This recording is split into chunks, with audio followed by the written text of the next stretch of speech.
ધોધમાર વરસાદ છે। વાયડ, મેલુસણ, ધનાસરા, કાનોસણ, નાયતા સહિતના ગામોમાં વરસાદ છે। ધોધમાર વરસાદને કારણે નીચાણવાળા વિસ્તારમાં પાણી ભરાઈ ગયા છે।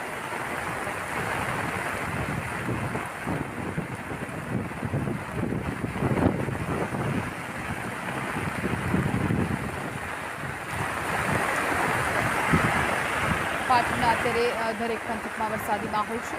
સરસ્વતીમાં પણ અત્યારે વરસાદી માહોલ જામ્યો છે, કેમ કે વરસાદ વરસતા અનેક ગામમાં પાણી ભરાઈ ગયા છે। નીચાણવાળા જે વિસ્તારો છે ખાસ ત્યાં અત્યારે લોકોને મુશ્કેલીનો સામનો કરવો પડી રહ્યો છે। પાટણનું સરસ્વતી પંથક આપ જુઓ કે નદી નાળાઓમાં પણ પાણી ભરાઈ ગયા છે। રસ્તા પર રાહદારીઓને પસાર થવું અત્યારે મુશ્કેલ બની રહ્યું છે। પાટણના અલગ અલગ વિસ્તારોમાં મેઘરાજા મનમુકીને વરસી રહ્યા છે, જેને કારણે સ્થાનિક લોકોને હાલાકી થોડી વધી ગઈ છે।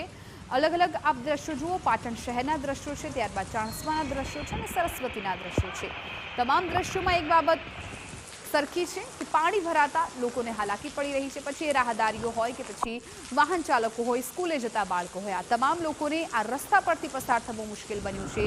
ક્યાંક વરસાદી પાણી ભરાઈ જતા જેસીબીનો સહારો પણ લેવામાં આવી રહ્યો છે, જેના કારણે એ પાણી ઓસરી જાય અને લોકોને થોડી રાહત મળે।